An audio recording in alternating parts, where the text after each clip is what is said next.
The MOT is due on my camper van.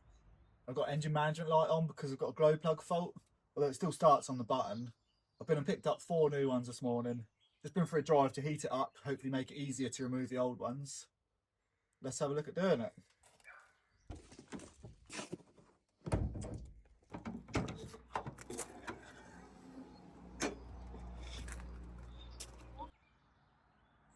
Alright, first thing I'm going to need to do is strip this off.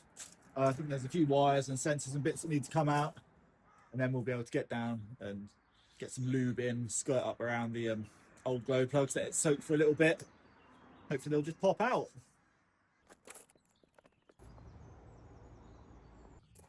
There's a little lever under there you have to push across to get that out. There's another little flat lever underneath here. That, push that across, pop that over. And now I do believe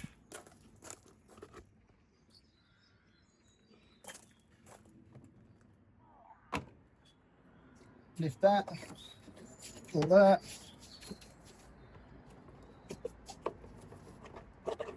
Wiggle.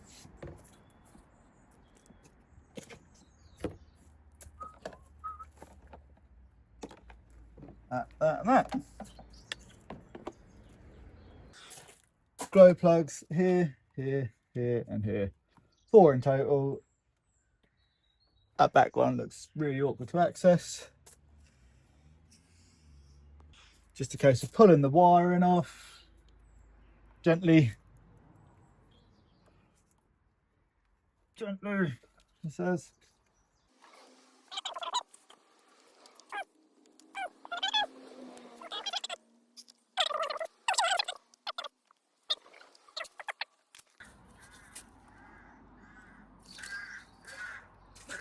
Just going to get loads of lube down there. I can't find a little tube for this, which would be really handy right now, but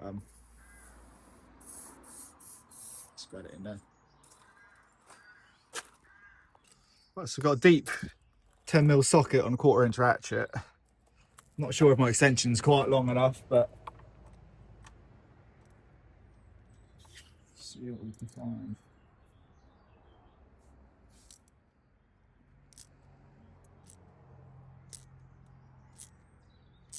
Well, number one, I don't want to speak too soon, but that's coming undone.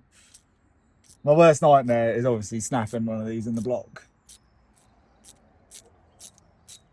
That's coming out. I'm going to have to get a bigger extension for the next ones to try and clear all this rubbish.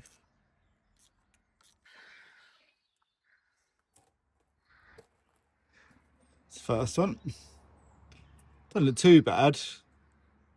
You see that? Got the first one out. Came out nice and easy. Obviously, I just went for a drive, so these are like proper hot. I don't know why I'm still holding it, but I'm just going to compare it to the new one before I remove the next 3. Mate, it's really hot. Oh, it's a little bit longer.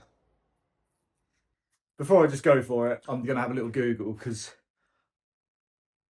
I don't know enough to know that there's definitely enough clearance in there for that.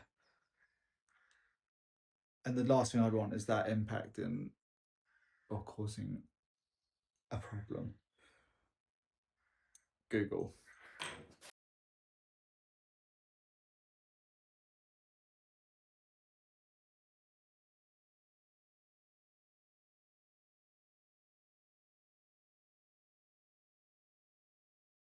Right, so as you just saw, according to ChatGPT, this is wrong. Even though I took obviously my registration plate into JR car parts and they checked it against the engine code and my reg and said, this is the one I need. With that being 5mm longer is going to definitely cause me an issue, I think. So I'm going to, while the engine's hot and everything's lubed up, I'll at least crack and get the old ones out. Now it means I can't move the camper van until I get these repaired, and I've got my MOT in like 2 days and loads of work to do before then. So why is it never easy? I don't understand. Oh, it's that real awkward one at the back there. Hoping. I mean, if any of them are going to be a prick, it's going to be this one, isn't it?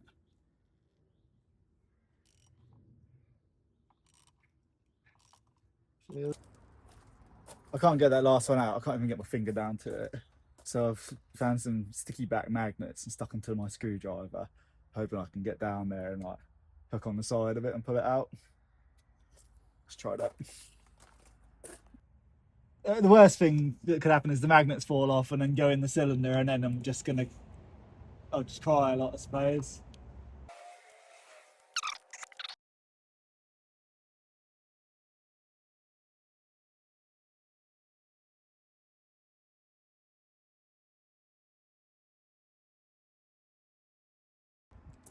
Of course, as soon as I stopped videoing, I got it out. I just had to get this in there, sort of hold it on a skew to sort of like nip it and then drag it up, and that's come up now. Doesn't change the fact that it's still the wrong size. My replacement ones are, but go to JR, see if I can get some new ones. So I've just worked it out, and I am being an idiot. Although it's not me, it's JR.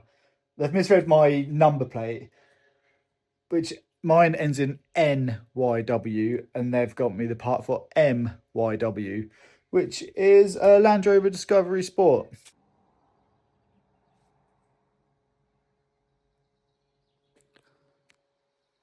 And that'll be why we have a problem. It's so annoying.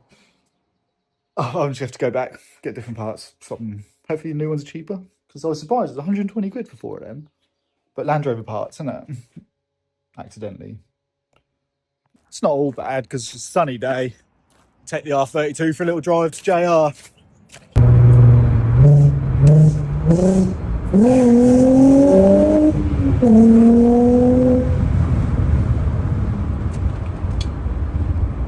So I'm back from JR now. Like I said, they got the M and the N mixed up. So I had the parts for a Land Rover Range Rover Sport or something. But yeah, got the proper parts now. Took an old one with me, checked them at the shop, exactly the same. So now it's time getting back in. I'm gonna start with the difficult one at the back. One and repeat. Start easing them in by hand, that way make sure definitely not cross-threading anything. So I can't feel any resistance. So I know that she's happy. And that's pretty tight there. Nip it up.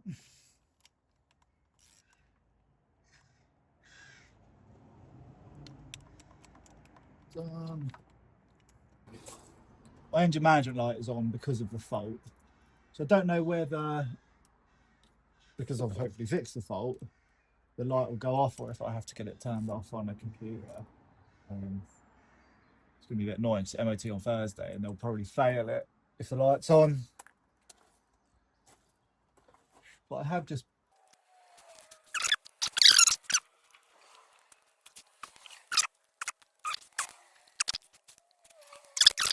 It's got all new glow plugs in, wires all back on them.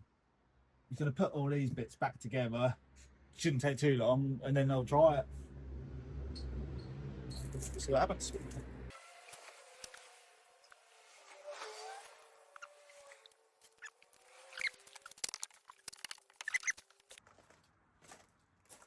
Right, everything's all back together, all the wires plugged in, everything's how it was. Turn the key, see what happens.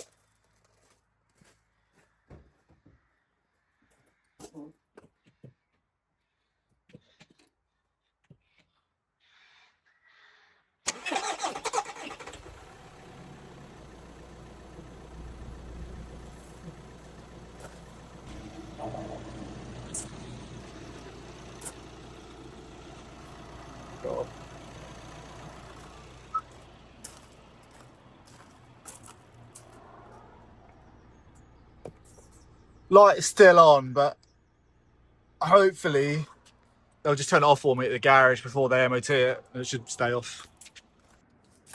Alright, so as far as a DIY project goes, that was a pretty easy little fix. It ended up costing me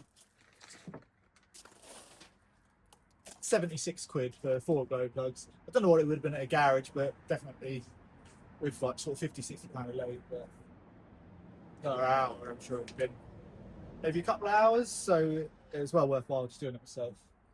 Pretty straightforward. If you found the video helpful, just like and subscribe. Constantly doing bits, tinkering with these. There's so many cars, I can't afford to pay anyone else to fix them, and I'm constantly breaking them.